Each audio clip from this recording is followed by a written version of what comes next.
Our next guest might be known as Mr. Wonderful, but he's gained a reputation for biting hard at the dreams of budding entrepreneurs. It's a shark joke. It's on Shark Tank. All right, please welcome back to DBL, Kevin O'Leary. Great to be here. Thank you. What's up, man? Well, it's always a pleasure to have you. Now, Shark Tank's Halloween episode airs next Friday. So have you ever regretted biting too hard at someone's pitch? No. Okay, all right. No. Well, that was a quick answer. But has anyone you've scolded ever come back to prove you wrong? You know, the thing is, I'm the only shark that tells the truth. I mean, that shouldn't make me the mean shark. I always find it disingenuous when Barbara or Lori says, oh, kumbaya, you keep doing what you're doing. I'm not going to give you any money because your idea sucks, but I think you should just keep going on losing money and spending your hard-earned pay and wiping out your parents' mortgage. Like, that's nuts. I'd rather say your idea sucks and you should try something else because it's the truth. Get over it. He takes that very warm, fuzzy approach. I prefer that. No, a lot of Yeah. people prefer that. I want to get your opinion on this. I've been waiting all day. Donald Trump is in the middle of a civil trial for fraud, which could threaten his business empire, which a lot in New York. I'd love to know if Mr. Wonderful would call Donald Trump a good businessman. You know, I think the whole Trump situation is remarkable because it seems to be disconnected from the polls. No matter how many indictments this guy gets, it doesn't seem to affect what's going on in his and how popular he is towards this next election cycle. There's never been a situation like this before. I've never seen anything like it. And I don't well, my question is, what happens, and I have no idea what the outcome is going to be, but what happens if he does become president? Do they just stay all this litigation till his term is over? I mean, it's kind of bad for the U.S. brand to throw the president in jail. I mean, this is so crazy.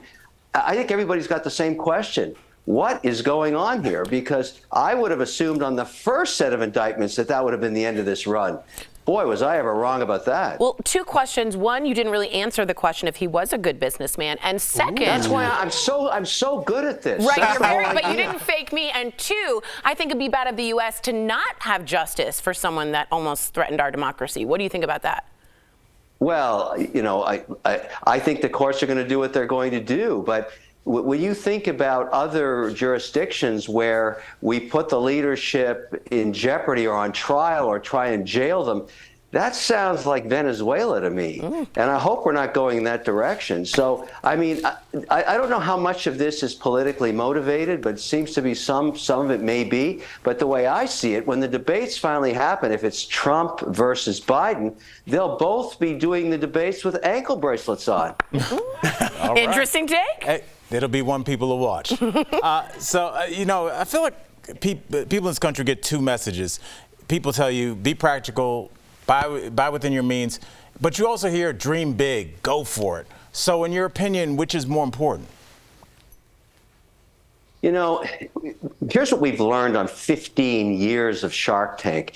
We make deals each year, and let's say I do 15 deals.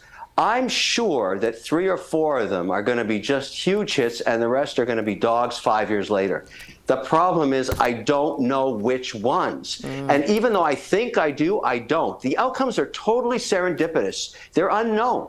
It's random. And sometimes it's just sheer luck. And so, you know, go big or go home, who knows? Just take the first step. That's the whole point. If you're going to be an entrepreneur, get out there and do it. The outcome, I have no idea what's going to happen to you. If I invest in you, I want you to win, obviously, but you don't know either. It's just the craziest thing. You know, in other words, it's not a destination, it's a journey. And once in a while, I make a ton of money. It pays for all the mistakes. That's the best kind of journey.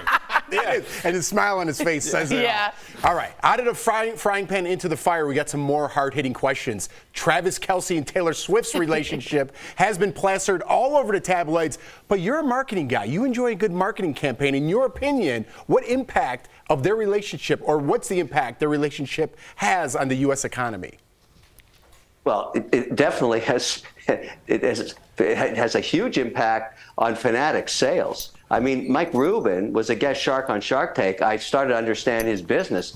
This kind of stuff drives T-shirt sales, drives hoodies, drives hats. You name it. And that's a big business. That's a multi-billion-dollar business. Now, if Taylor Swift isn't the best marketer I've ever seen, I don't know who is. Right. I mean, she just keeps milking it in every direction she can get it. And remember, that's an all-income business. She's taxed at 52%, less 15% for her agents. So she's got to do a lot of tap dancing to make real money.